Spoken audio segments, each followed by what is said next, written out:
Gate के सामने से गर्दी कम करो, पीछे जाओ। Once I'm done with that shot, I'm done with them. Action! अरे यार साइड को। And cut! दशकों में कोई एक ऐसी फिल्म आती है जो हमारे दिल और दिमाग को एक साथ छू जाती है।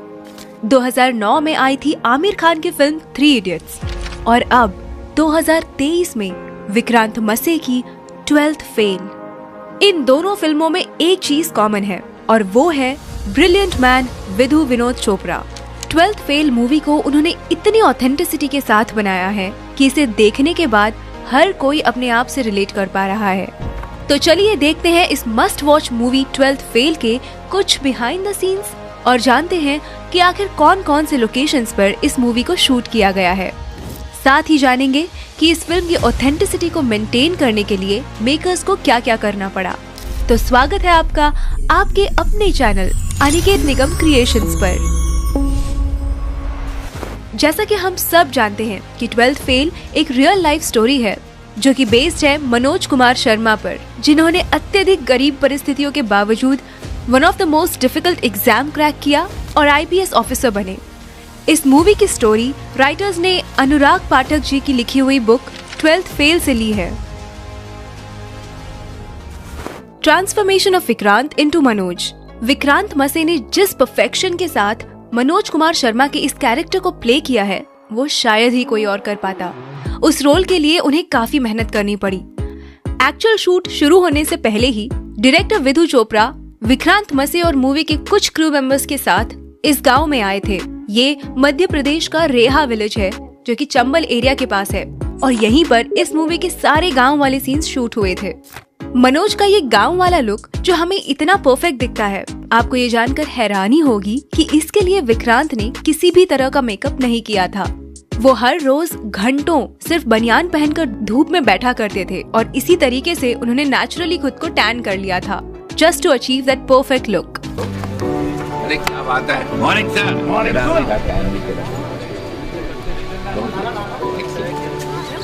लेकिन ज्यादा धूप की वजह से उनकी स्किन इतनी ज्यादा टैन हो गई थी कि वो जली हुई लग रही थी और ये कुछ सीन्स में एविडेंट भी है। फॉर एग्जाम्पल ये वाला सीन जहाँ मनोज की दादी अपनी जमा पूंजी उसे सौंपती है ये कहकर, खर्चे की चिंता मत करियो, अब बड़ा पुलिस अफसर बनकर ही लौटियो। एंड देन ये वाला सीन मेंस एग्जाम में फेल होने के बाद जब मनोज श्रद्धा के घर मसूरी जाते हैं, उस सीन में भी उनकी बर्न स्किन हमें क्लियरली दिखती है। इसे वो लोग मेकअप से कवर डेफिनेटली कर सकते थे, लेकिन विक्रांत ने कहा कि इसे एज इट इज रहने देते हैं क्योंकि उस सीन में मनोज लो और अंडर कॉन्फिडेंट फील कर रहे थे because of his failure in the exam और विक्रांत भी उस वक्त बर्न स्किन की वजह से कुछ वैसा ही फील कर रहे थे। इस तरह वो अपनी परफॉर्मेंस को और एनहांस कर पा रहे थे। बाय द वे, अगर मेकर्स चाहते तो पोस्ट प्रोडक्शन यानी कि एडिटिंग के वक्त भी स्किन को क्लियर और लाइटन कर सकते थे, but they had decided to keep it natural. Madhya Pradesh के उस रेहा गांव में शूट हुए सीन्स के ये रहे कुछ बिहाइंड द सीन्स क्लिप जिसमें 12वीं क्लास में पास होने के लिए मनोज पर्चियां बना रहा होता है। देखिए DOP ने कैसे उसे अपर एंगल से शूट किया था और तब इतना भारी वजन का कैमरा उन्होंने अपनी कमर से बांधा हुआ था। Making of cheating scene. ये जो चीटिंग वाला सीन है इसे शूट करते वक्त डायरेक्टर विधु विनोद चोपड़ा जी को काफी तकलीफ हुई थी क्योंकि इस लोकेशन के साथ साथ हमें इसमें दिख रहे सभी स्टूडेंट्स रियल हैं। जूनियर आर्टिस्ट को पता होता है कि शूटिंग के टाइम कैसे बिहेव करना है और भीड़ वाले सीन्स में उनकी नजर कैमरे की तरफ होनी चाहिए कि नहीं, लेकिन इन स्टूडेंट्स को बार बार बताने के बावजूद भी वो वही गलती दोहरा रहे थे और फाइनली जैसे तैसे उन्हें कसम देकर डायरेक्टर साहब ने उनसे ये एग्जाम वाला सीन शूट करवाया था। कैमरे में नहीं देखो। And cut, one more. कलाकारी दिखा रहा है लेकिन कैमरे में मत देखो। कैमरे में कट। सारे लोग बोलो कसम खाओ पहले सब लोग। ऐसा हाथ रख के कैसे कसम खाते हो तुम? इधर रख के बोलो मैं कसम खाता हूँ। हाँ, कि मैं कैमरे में नहीं देखूंगा। बिल्कुल बिल्कुल। चलो action and cut. I think we got it. Playback. सब लोग बहुत अच्छा कर रहे हैं, बहुत अच्छा हंसे तुम लोग। Excellent, thank you, very good job.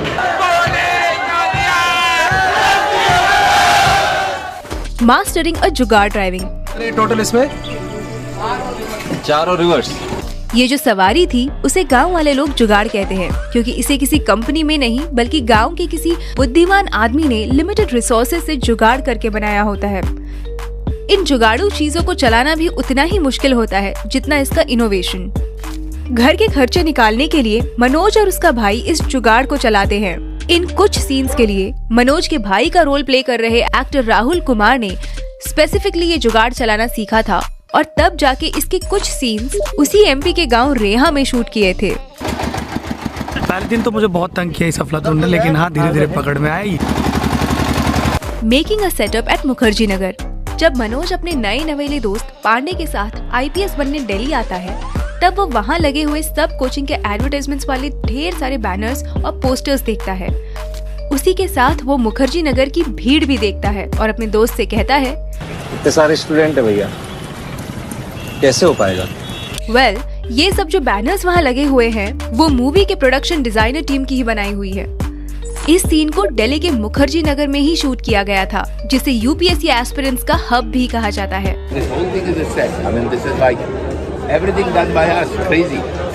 Number 5, making it rain on a sunny day. ये सीन तो आपको जरूर याद होगा। श्रद्धा की इस कोचिंग क्लास में मनोज से मुलाकात होने के बाद कुछ दिनों बाद वो उसे ढूंढते हुए विद्या वाचनालय आती है। यहाँ इस सीन की रिक्वायरमेंट थी बारिश का मौसम, मगर शूटिंग के दिनों में यहाँ तेज धूप पड़ रही थी। इस सीन के लिए टीम ने 2 रेन मशीन्स का यूज किया था और जब श्रद्धा इस लाइब्रेरी में एंटर हो रही थी तब हम देख सकते हैं कि उस सीन को कैसे शूट किया जा रहा है।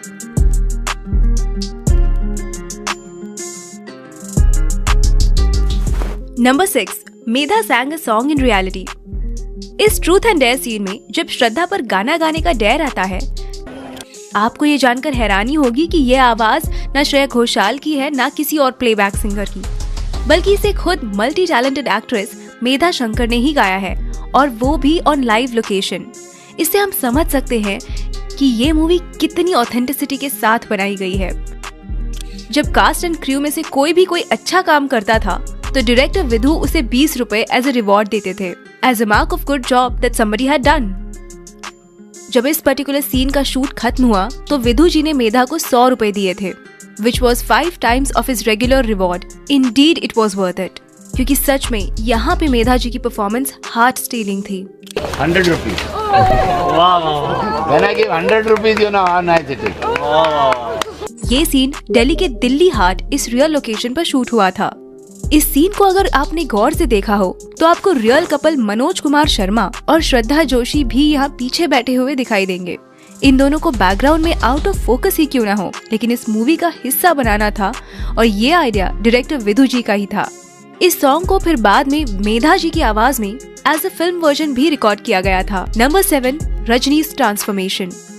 फिल्म के सभी कैरेक्टर्स की स्क्रिप्ट के अकॉर्डिंग एजिंग की जा रही थी और उनके लुक चेंज किए जा रहे थे, लेकिन जब मनोज की छोटी बहन रजनी की बात आई तो उसे छोटा बड़ा कैसे दिखाया जाए, ये चैलेंज मेकर्स के सामने था। इसकी तो कोई छोटी बहन भी नहीं थी जिसे वो छोटी रजनी दिखाते, लेकिन हाँ इसका एक छोटा भाई जरूर था, तो उन्होंने उस पर ये एक्सपेरिमेंट किया और उस लड़के को ही छोटी रजनी बनाकर शूट किया। और क्योंकि वो दोनों भाई बहन थे, उनके फेस कट्स अच्छे से मैच हो रहे थे और कुछ इस तरह उन्होंने रजनी के कैरेक्टर में ऑथेंटिसिटी मेंटेन की थी। Number 8, special appearance of doctor Vikas Divyakirti. हम सब इससे वाकिफ हैं कि 12th फेल में दृष्टि आईएएस के founder and coach Vikas sir का स्पेशल अपीयरेंस है। डायरेक्टर ने एक्शन बोलते ही विकास सर की क्लासरूम में एंट्री हो जाती है। सर आगे जाकर स्टूडेंट्स को सिविल सर्वेंट का महत्व समझाते हैं। And action! आइए Vikas sir, very good, walk fast.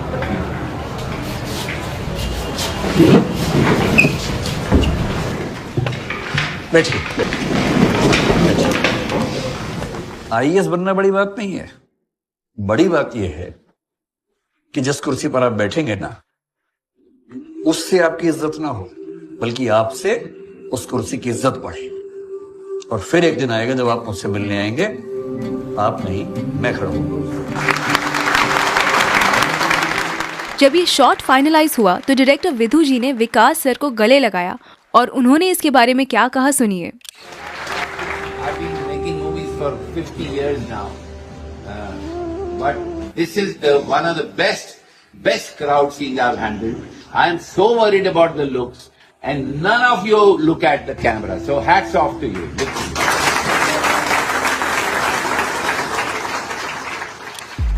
आपकी जानकारी के लिए बता दें कि इस मूवी के कुछ सीन्स और डायलॉग्स विकास सर ने खुद ही लिखे हैं, खास करके ये लास्ट वाला इंटरव्यू वाला सीन। 12th फेल को पहले राजकुमार ईरानी डायरेक्ट करने वाले थे, लेकिन इसे लिखते लिखते विधु जी इन कैरेक्टर्स से कुछ इस तरह अटैच हुए कि उन्होंने इसे खुद ही डायरेक्ट करने का फैसला किया।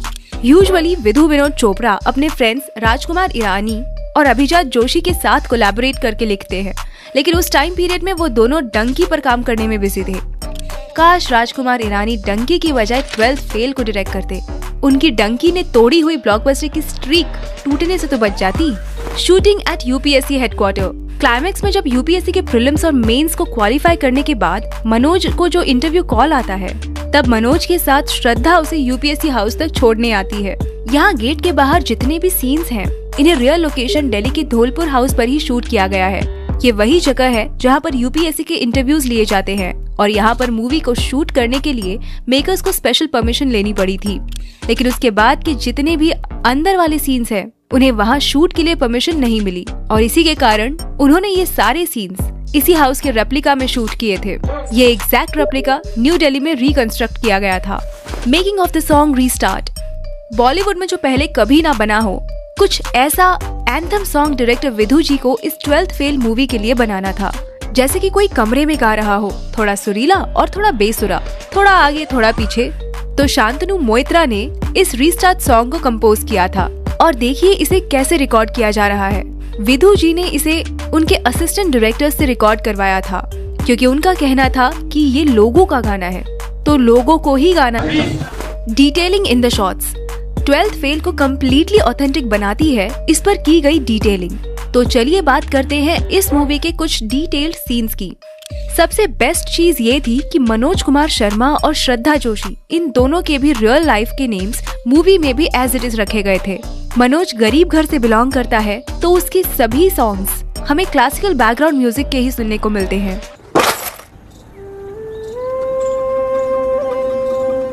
तो पैसा और श्रद्धा के सोलो सॉन्ग्स पर मॉडर्न म्यूजिक का लहजा है। तुम नजर से बोलो ना।